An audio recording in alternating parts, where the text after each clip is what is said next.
Public Sénat, avec le soutien de la Mutuelle nationale territoriale, la Mutuelle des agents des services publics locaux et Adviso Partners, cession, acquisition et transmission d'entreprises, nos territoires ont de la valeur, vous présente le Journal des territoires.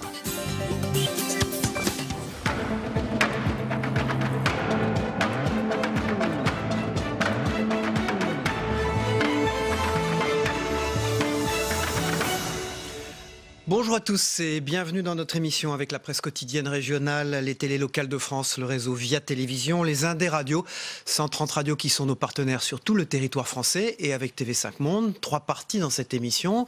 Vous le savez, le JT des territoires dans un instant que je vais vous présenter. Et ensuite, après la météo, c'est l'invité politique de Territoire d'Info ce matin. C'est Benjamin Griveaux, le porte-parole du gouvernement, secrétaire d'État auprès du Premier ministre, qui sera sur ce plateau en direct. Enfin, 3e partie de l'émission avec Territoire Sénat, l'actualité parlementaire et politique en fin d'émission. Tout de suite, c'est le JT des territoires et je vous y retrouve dans un tout petit instant.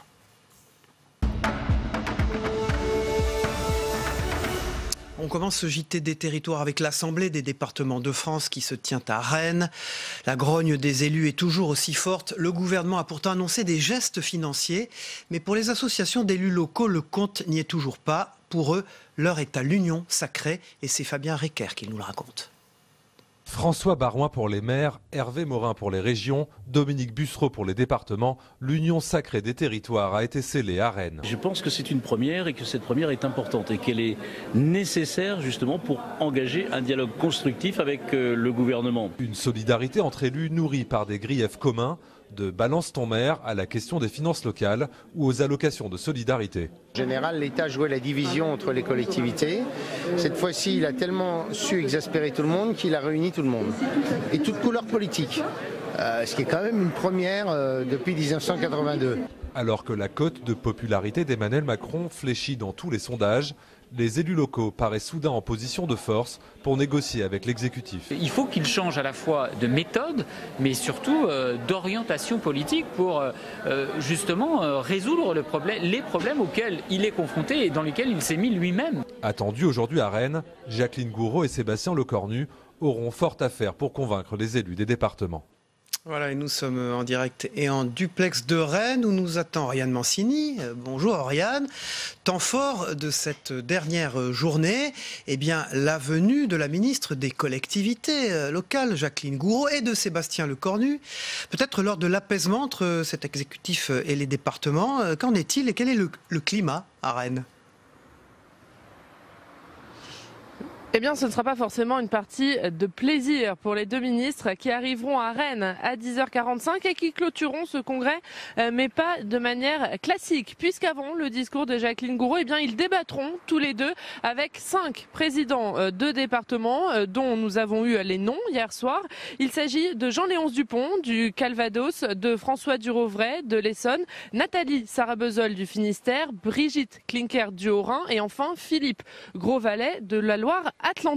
Et ce débat, il a été voulu par l'ADF, tout d'abord pour montrer que le dialogue est renoué entre les départements et l'exécutif, mais aussi et peut-être surtout pour montrer qu'ils n'acceptent pas les propositions du gouvernement telles quelles, mais qu'ils veulent les discuter. Car les départements, eh bien, ils veulent des actes, du concret, et outre les propositions du gouvernement sur les mineurs non accompagnés ou encore les dépenses de solidarité, les départements ont une ligne rouge sur la réforme de la fiscalité locale. Pas question pour eux que le gouvernement touche à la taxe sur le foncier bâti, ce qui remettrait en cause, disent-ils, leur autonomie fiscale. Et il faut dire que le rapport de force, il s'est clairement inversé ces derniers jours entre les collectivités et l'exécutif. Des élus qui se sont encore affichés unis hier à Rennes.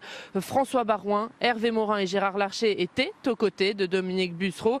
Et nous disait hier un président de département, nous n'avons pas beaucoup d'efforts à faire. Avec son attitude et ses propositions, Emmanuel Macron, il réunit contre lui des élus de toutes les collectivités et de tous bords politiques. Merci Oriane Mancini en duplex et en direct de Rennes. On vous retrouve évidemment toute la journée l'Assemblée des départements de France. Voilà, on en parlait hier avec la journée mondiale contre le harcèlement. À Nancy, voici le défi qui a été lancé à 24 collégiens. C'est proposé lors d'un concours des solutions innovantes pour lutter contre le cyberharcèlement. Ces élèves de 4e ont dû inventer et scénariser une BD numérique illustrant leurs idées pour lutter contre le sexting non consenti, c'est-à-dire divulguer des photos d'autrui sans leur consentement. Anne-Sophie Grosse pour Via Mirabel, notre partenaire. Proposer des solutions innovantes pour lutter contre le cyberharcèlement, c'est le défi qui a été lancé à 24 collégiens nancéens. Sous la forme d'un concours en équipe, étalé sur une journée, ces élèves de 4e ont dû inventer et scénariser une BD numérique illustrant leurs idées pour lutter contre le sexting non consenti, c'est-à-dire de divulguer des photos d'autrui sans consentement. Ça pose la question de l'autre et de comment je peux m'approprier l'image de l'autre et surtout des conséquences, puisqu'on sait quand même que les conséquences du harcèlement peuvent être graves, voire très graves. Et il faut savoir qu'elles sont aggravées quand le harcèlement a lieu sur les réseaux sociaux, puisque c'est un phénomène qui finalement, si le jeune n'éteint pas son portable, peut durer 24 heures sur 24. Cette journée a aussi été l'occasion pour certains collégiens de découvrir ce qu'était le sexting non consenti, car le harcèlement peut revêtir de nombreuses formes qui ne sont pas toujours connues. En fait, c'était un mot que je connaissais pas avant. Donc là, on est en train de l'exploiter et c'est bien parce que dans mon collège, en tout cas, je pense que la plupart ne connaissent pas ce mot du tout et ça peut nous arriver à tous en fait. Donc du coup, c'est bien qu'on en parle, qu'on leur explique et qu'on en débatte. Aborder le harcèlement sous ses différents aspects, cela a également permis aux élèves de 4e de se poser la question de la souffrance des victimes. Il y en a beaucoup qui souffrent de ça, alors que pour ce qu'ils font, c'est que ça les fait rire et du coup ils trouvent ça que c'est amusant de faire souffrir les autres et ceux qui en souffrent n'en parlent pas parce que c'est gênant et puis c'est dur pour eux, donc je trouve que c'est pas bien du tout. À travers leur BD numérique, les collégiens espèrent transmettre ce qu'ils ont appris lors de ce hackathon à leurs camarades. On aimerait bien faire passer le message que le harcèlement, c'est pas forcément une réponse à ce qu'on veut. On ne doit pas se déchaîner sur des personnes, ça sert à rien. Selon des chiffres publiés par l'UNICEF, un élève sur 10 est aujourd'hui victime de harcèlement scolaire en France. Il existe un numéro gratuit pour les élèves, les parents et le personnel enseignant. Il s'agit du 30-20. Le numérique mène à tout, il se connecte pour arrêter de fumer. C'est le défi du mois de novembre lancé par le ministère de la Santé. C'est passé un mois sans tabac. Alors pour arrêter, des groupes Facebook d'échange sont créés un peu partout en France, mais c'est efficace. Marianne Ray de TL7 a rencontré 2 fumeurs qui entretiennent une relation virtuelle dont le but est de s'entraider et arrêter de fumer bien sûr. Regardez son reportage. Dominique fume près de 30 cigarettes par jour depuis 35 ans. C'est la première fois qu'il participe au mois sans tabac. Les premiers jours sont difficiles. Très vite, il est rattrapé par les mauvaises habitudes. Bon alors Dominique, un petit café, c'est souvent synonyme de cigarette? Oui, et là j'ai une grosse envie d'ailleurs. Dominique ne craque pas. À la place d'une cigarette, il allume son ordinateur. Je vais faire un petit coucou à mon ami, si elle est là. À quelques kilomètres de chez lui, il peut compter sur le soutien de Marie-Émilie, elle aussi derrière son écran. Alors il me dit qu'il a une grosse envie de fumer, donc je vais lui dire, essaye de te changer les idées, fais la mousse au chocolat dont je t'ai donné la recette. Et c'est comme ça tous les jours, et même la nuit, il y a toujours quelqu'un de connecté. Tout le temps, parce qu'on est plusieurs insomniaques ou à n'importe quelle heure de la journée, il y a toujours un membre du groupe qui va répondre. Le groupe, c'est le Paris. Il a été créé par Marie-Émilie au début de l'opération Mois sans tabac. 5 personnes en font partie. Entre eux, pas de tabac ni de tabou. On parle de tout. On parle de ce qu'on mange aussi pour se donner d'énergie, sur l'hygiène de vie par rapport à l'arrêt du tabac. Par exemple, on nous dit, moi ce matin j'ai déjeuné ça, moi je vais me remettre au sport, on peut parler de politique parfois, de ménage, de plein de choses différentes, quoi. Voilà, donc c'est vraiment sympa. Véro, je suis super fière de moi, 35 jours sans cigarette et 4 amis de plus sur Messenger sans compter tous les autres. Dominique est en invalidité. Il passe près de 15 heures par jour à discuter avec les membres du groupe. Le reste du temps, pour ne pas craquer, il a ses petites astuces. Petit système D que j'ai affiché pour m'encourager, pour me motiver. Donc j'ai affiché mes motivations, des petites astuces pour pas oublier, quoi. Tous les matins quand je me lève, je vois ça, je vais au frigo, je le vois, etc. Donc ça me pousse un petit peu à me forcer, quoi. On dévie à autre chose. On dit autre chose, on s'occupe les mains, on va dehors, on fait le ménage. Ça n'a jamais été aussi propre ici, depuis que j'ai arrêté de fumer. Dominique en a quand même grillé quelques-unes, 3 ou 4 par la fenêtre. Mais l'objectif reste l'arrêt complet, tout comme Marie-Émilie qui affiche fièrement ses 6 jours d'abstinence. Voilà un reportage de TL7, notre nouveau partenaire dans cette émission. Dans la Loire, on part dans un autre territoire, aux Caraïbes. La Martinique se met à l'allemand. Des blogueuses allemandes sont en visite en Martinique depuis quelques jours. Le but, c'est de promouvoir la destination dans leur pays, une stratégie de communication encouragée par les résultats des saisons précédentes. Loïc Régis pour Via ATV Martinique, notre partenaire, les a rencontrées. Avec ou sans soleil, la Martinique est toujours une destination de rêve pour les Européens. Ici, la montagne du Vauclin, les fonds blancs, mais aussi des visites d'habitation ou de sites culturels. Ces blogueuses allemandes ont la tâche de promouvoir la destination auprès de leurs compatriotes. La Martinique est un pays magnifique avec une belle culture et mon objectif est de faire la promotion de l'île. Je pense que ça peut bien fonctionner quand on voit l'histoire, la culture de la Martinique. Venir ici, ça va plaire aux Allemands. La balade du jour s'éloigne du simple cliché plage et cocotier. Pour ce guide, les atouts naturels de l'île correspondent parfaitement aux demandes du public germanique. Les personnes sont de plus en plus attirées par tout ce qui est écologie notamment. Voilà, donc pour le coup, tout ce qui est milieu naturel, environnement, là pour le coup, les personnes s'y intéressent vraiment. Le nombre de visiteurs allemands est en augmentation en Martinique, plus 21% entre 2016 et 2017. Avec ses 5 blogueuses, le CMT mise sur une communication et une visibilité immédiate. En fait, elles communiquent en direct sur leur réseau. Ce sont des blogueuses qui nous ont été suggérées par Atout France et en fait qui ont une forte communauté et donc principalement, on aura certainement de grands retours par rapport à leurs stories. Pour la 3e année consécutive, le comité martiniquais du tourisme a signé un partenariat avec la compagnie Condor. Il y aura chaque semaine un vol entre Francfort et l'aéroport du Lamentin. Les vols sont pleins non seulement par rapport aux Allemands, mais également sur l'Europe. Et donc, du coup, effectivement, c'est une plateforme assez importante pour nous pour pouvoir avoir d'autres types de touristes. Après la découverte de la mangrove du Vauclin, les 5 visiteuses embarqueront demain pour Sainte-Lucie.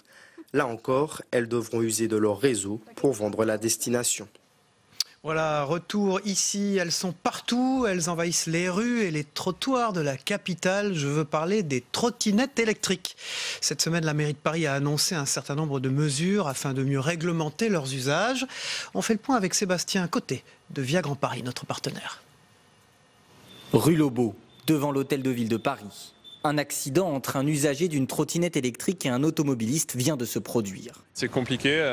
Là en particulier, un feu orange, une voiture a pilé juste devant moi et la trottinette a très mal freiné. Et du coup, je me suis encastré à l'arrière de la camionnette. Voilà. Faut faire très attention et c'est potentiellement dangereux. Oui. Ici, les dégâts ne sont que matériels, mais c'est parfois plus grave. Car depuis l'arrivée de ces nouveaux modes de transport, la cohabitation est parfois difficile avec les voitures, mais aussi avec les piétons. Que dit la loi ? Pour les utilisateurs des modèles électriques, rien n'est vraiment écrit. Leur présence est tolérée sur les trottoirs, seule condition, ne pas dépasser 6 km/h. Sur les pistes cyclables, la vitesse est limitée à 25 km/h. La circulation sur la route est interdite. En attendant que l'État légifère, la mairie de Paris décide de prendre les choses en main. Elle a annoncé une série de 7 mesures pour encadrer les mobilités innovantes en free-floating. Elle va diffuser une campagne de communication qui conseillera notamment le port du casque. Elle pourra verbaliser les usagers circulant sur les trottoirs au comportement dangereux. Il n'est pas question qu'on accepte les comportements inciviques. Et donc, les agents, désormais, sont missionnés pour dresser une amende de catégorie 4, 135 €, si on observe un comportement qui est manifestement contraire à la sécurité et à la protection des personnes. La ville de Paris prévoit aussi une charte pour tous les services de free-floating qui ont investi les rues de la capitale. Le stationnement sera mieux encadré. Dans les prochaines semaines, un projet de loi d'orientation des mobilités devrait être présenté. Voilà, et on en parle tout à l'heure avec Olivier Zanetta dans le Club de la Presse, le directeur de la rédaction de Via Grand Paris. Et sur ce plateau, on parlera des trottinettes. Pas sûr qu'il soit venu en trottinette, lui, mais le porte-parole du gouvernement, Benjamin Griveaux, sera notre invité à 8h, l'invité politique de Territoire d'Info. Tout de suite, c'est les unes de la presse quotidienne régionale avec Saveria Rojek dans un instant. C'est un bras de fer, Saveria, à la une de Ouest France, un bras de fer dont on a beaucoup parlé. On en reparlera aussi dans le Club de la Presse avec Patrice Moyon tout à l'heure. Un bras de fer qui persiste, celui entre l'État et les élus locaux. Hier à l'ADF, les élus ont signé l'accord de Rennes pour relancer la décentralisation. En attendant, le compte n'y est pas. Comme l'écrit Stéphane Vernet dans son édito, les 2 rallonges budgétaires annoncées par le gouvernement ne sont pas suffisantes. C'est un acompte pour Dominique Bussereau, le président de l'ADF, depuis la quasi-rupture entre l'État et les collectivités. Lors du congrès des régions fin septembre à Marseille, Emmanuel Macron souhaite renouer le dialogue avec les territoires, mais les présidents des conseils départementaux veulent désormais des propositions rapides et concrètes de l'exécutif, notamment pour compenser le coût pour les départements des aides sociales et de l'accueil des migrants mineurs. Voilà, drame de la rue d'Aubagne. Jean-Claude Gaudin se défend à la une de la Marseillaise. Ça chauffe à Marseille. 4 jours de silence, 4 jours aux abonnés absents. Hier, Jean-Claude Gaudin est enfin sorti de sa réserve pour se défendre après le drame de la rue d'Aubagne et des immeubles effondrés où plusieurs personnes ont péri sous les décombres. Et si ce drame était la conséquence de défaillance de la municipalité, l'hypothèse est avancée par plusieurs habitants de Noailles, non sans colère. En effet, l'un des immeubles aujourd'hui effondré, le 63, appartenait depuis 2017 à Marseille Habitat.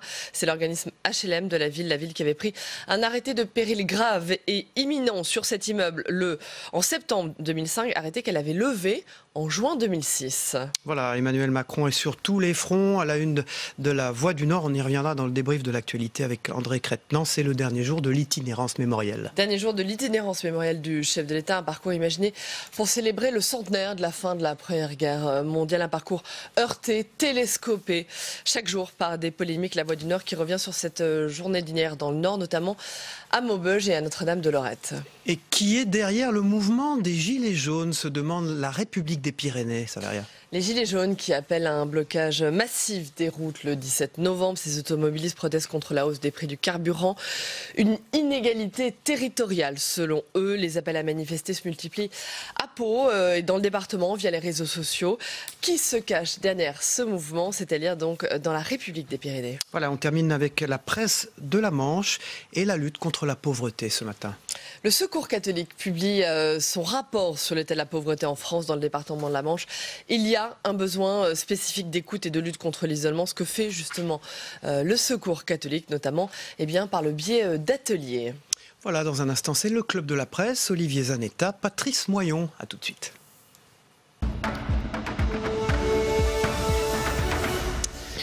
Patrice Moyon de Ouest France, bonjour. Bonjour Cyril. Bonjour Olivier Zanetta de Via Grand Paris, merci d'être avec nous sur ce plateau. On vous connaît, vous étiez là dans l'émission qu'on avait consacrée à Anne Hidalgo.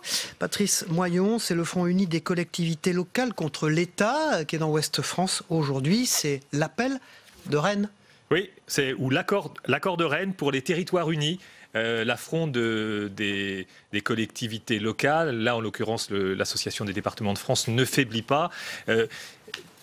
2 ministres qui viennent ce matin à Rennes, Jacqueline Gouraud et Sébastien Lecornu. Voilà. Alors ils ne viennent pas les mains vides, mais la fronde ne faiblit pas. Pourquoi? Enfin, juste un chiffre, par exemple sur les mineurs isolés, les départements ont accueilli, l'an dernier, ont dû prendre en charge 25 000 mineurs, et cette année c'est 40 000.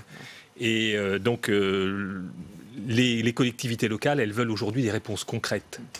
C'est un front uni, là il y a une grande photo à la une de Ouest France, Saveria Rojek l'a montré il y a quelques instants, là on voit évidemment Hervé Morin, François Baroin, Dominique Bussereau, c'est vraiment un accord sacré entre eux, il n'y a aucune faille. Alors, d'abord je pense que dans cette fronde qui repose quand même sur Ils ont tous les mêmes intérêts. Non, ils n'ont pas tous les mêmes intérêts. Ce qui est sûr, c'est que les Républicains aujourd'hui poussent effectivement cette fronde, parce que c'est une façon pour eux de revenir dans le jeu politique. Mais au sein même de l'opposition, les points de vue quand même divergent. On a vu ces dernières semaines que Dominique Bussereau était sur une ligne beaucoup peut-être plus pragmatique, prêt à passer des accords, alors que Hervé Morin, par exemple, est beaucoup plus dur dans l'opposition à Emmanuel Macron. Qu'est-ce qu'on attend aujourd'hui donc de cette rencontre, de cette présence des ministres ? Alors, relancer le dialogue ? Relancer le dialogue, c'est sûr, mais on voit que... Une forme de calendrier peut-être aussi ou pas ? Peut-être un calendrier, mais on voit que la situation est compliquée. Pourquoi ? Parce que le gouvernement a une marge de manœuvre qui est réduite et que la vraie question, c'est comment est-ce qu'on remet à plat tout le financement de la protection sociale en France. Et là, on voit que c'est l'État l'État se défausse sur les collectivités locales, mais qu'il va bien y avoir un moment où il va falloir rentrer dans le vif du sujet. Voilà, État et élus locaux, le bras de fer persiste à la une de Ouest France. On revient à vous tout à l'heure, Patrice Noyon. Olivier Zanetta, nous allons revenir sur les mesures annoncées cette semaine par la ville de Paris face à la multiplication des trottinettes électriques dans les rues de la capitale. Vous êtes venu en trottinette ce matin ou pas ? Alors j'aurais pu, parce qu'en sortant du métro, il y avait 3 trottinettes électriques qui me tendaient le bras. J'aurais pu les prendre, mais j'ai fait les 5 minutes à pied jusqu'à vous. Elles sont en bon état ou pas ? Le parc de trottinettes de la ville de Paris est en bon état, ou alors il faut beaucoup les réparer, comme ça a été un peu le cas au départ avec les Vélib, je ne parle pas d'Autolib. Alors à la différence du Vélib, là on est vraiment sur un marché privé. Il y a 4 aujourd'hui services de trottinettes électriques que vous pouvez récupérer comme ça pour un temps de parcours de quelques minutes ou quelques quarts d'heure. Hein. C'est pas très cher en plus. Hein. Pour 5 €, vous faites une demi-heure. Enfin, ça a quand même un coût. Et elles sont en bon état. Hein. Elles sont remises constamment sur le marché après entretien. Donc elles sont en très bon état. On voit les images là. Oui, exactement. Et donc elles vont très très vite. Je ne sais pas si vous êtes déjà monté sur une trottinette électrique, Cyril ? Alors pas électrique. Eh bien ça va super vite. Oui, vous êtes resté vous à la patinette. Ah oui, 6 je suis un peu km/h. ancien monde de ce côté-là. Donc la trottinette électrique, ça monte jusqu'à 25 km/h. Celles dont je vous parle, celles qui sont libre-service, elles sont bridées, elles vont pas plus vite, mais ça peut monter. On voit des enfants d'ailleurs là. Et oui, mais beaucoup de jeunes, parce qu'il y a un engouement de dingue. Vous êtes très près du sol, ça va à une vitesse de fou, vous avez l'impression que vous surfez sur les trottoirs. Oui. Donc l'engouement est énorme, donc tout le monde a envie de monter sur les trottinettes électriques, elles sont disponibles. Résultat, il y a une cacophonie, une anarchie sur les trottoirs, parce que aujourd'hui beaucoup de personnes les utilisent sur les trottoirs.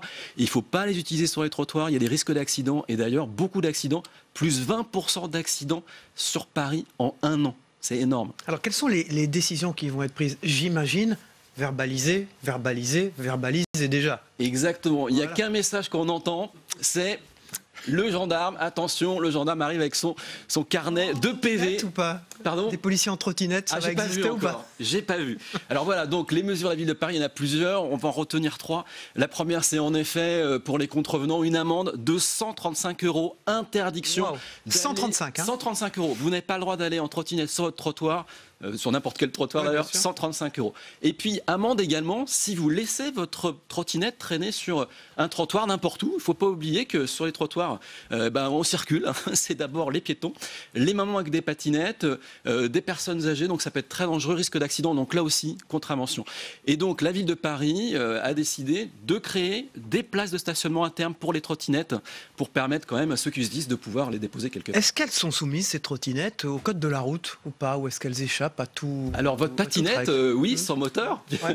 Parce qu'elle doit rouler à 6 km/h sur le trottoir, c'est la vitesse d'un piéton. Mais les autres règles, les priorités, les sens interdits, mais non, parce que le code de la route, il existe depuis longtemps, et la trottinette électrique. Vous affirmez ça sur ce plateau ce matin. Non, mais la trottinette électrique, elle est arrivée après le code de la route, donc il va falloir faire une réforme.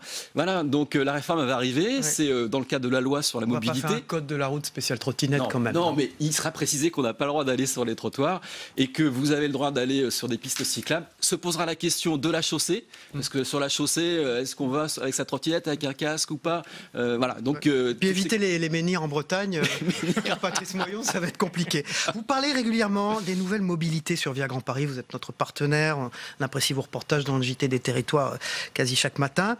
Vous proposez même un magazine mensuel baptisé Smart Mobility, pourquoi ? Exactement, Smart Mobility, c'est le magazine des nouvelles mobilités, parce que le sujet il est extrêmement important en région Île-de-France, c'est 12 millions d'habitants, tous les jours, je ne sais pas si vous le savez, mais on parcourt l'équivalent en Île-de-France de la distance entre la Terre et le soleil.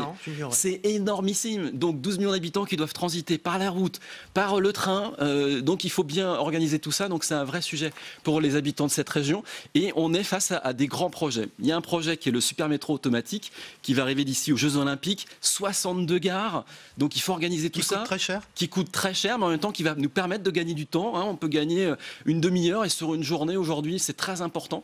Et puis enfin, on est en transition énergétique. Le diesel, les voitures diesel seront interdite à Paris en 2024. En 2030, c'est un moteur thermique. Il faut apprendre à circuler autrement. Donc les questions de la mobilité sont extrêmement importantes. On vient de voir les trottinettes électriques. C'est la mobilité partagée. C'est aussi les vélos électriques, les scooters électriques, les véhicules en autopartage. Merci Olivier Zanetta. Vous reviendrez en trottinette électrique nous parler de ces sujets dans cette émission.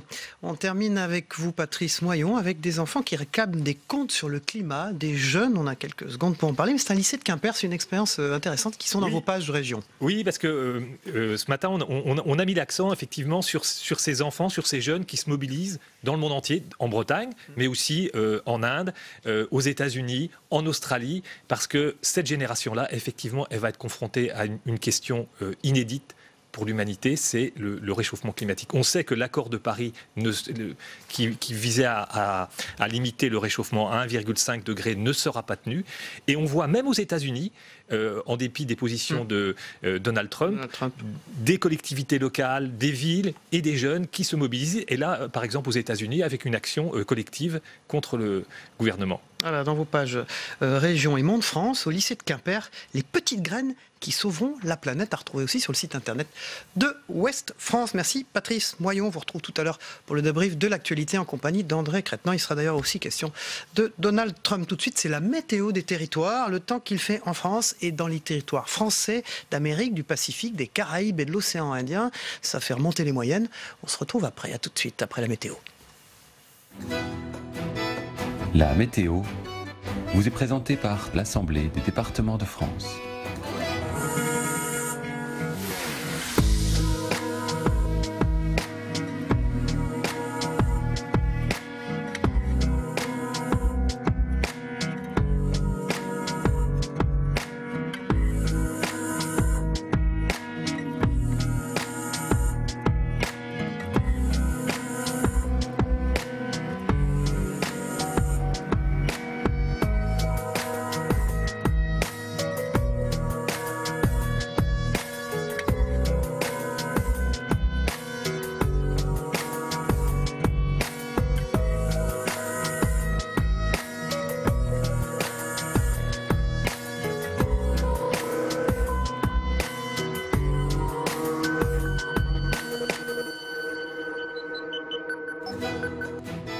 C'était la météo avec l'Assemblée des départements de France. Voilà, dans un instant, c'est Benjamin Griveaux, le porte-parole du gouvernement, secrétaire d'État auprès du Premier ministre, qui est notre invité politique en direct sur ce plateau. Il est là, je viens de le voir. Tout de suite, c'est le Zap Monde, ce que vous devez retenir de l'actualité du monde par TV5 Monde, notre partenaire, avec, pour commencer, la guerre complexe aux acteurs multiples qui embrasent le Yémen. A tout de suite avec Benjamin Griveaux. Public Sénat, avec le soutien de la Mutuelle nationale territoriale, la Mutuelle des agents des services publics locaux et Adviso Partners, cession, acquisition et transmission d'entreprises, nos territoires ont de la valeur, vous ont présenté le Journal des territoires.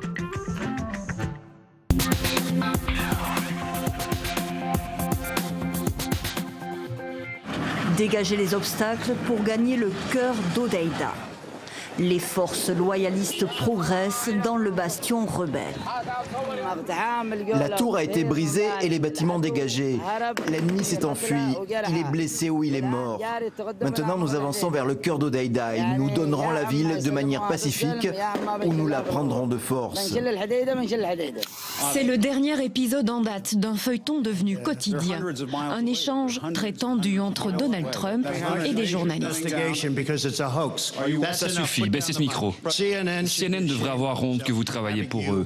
Vous êtes grossier, une horrible personne. Vous ne devriez pas travailler pour CNN.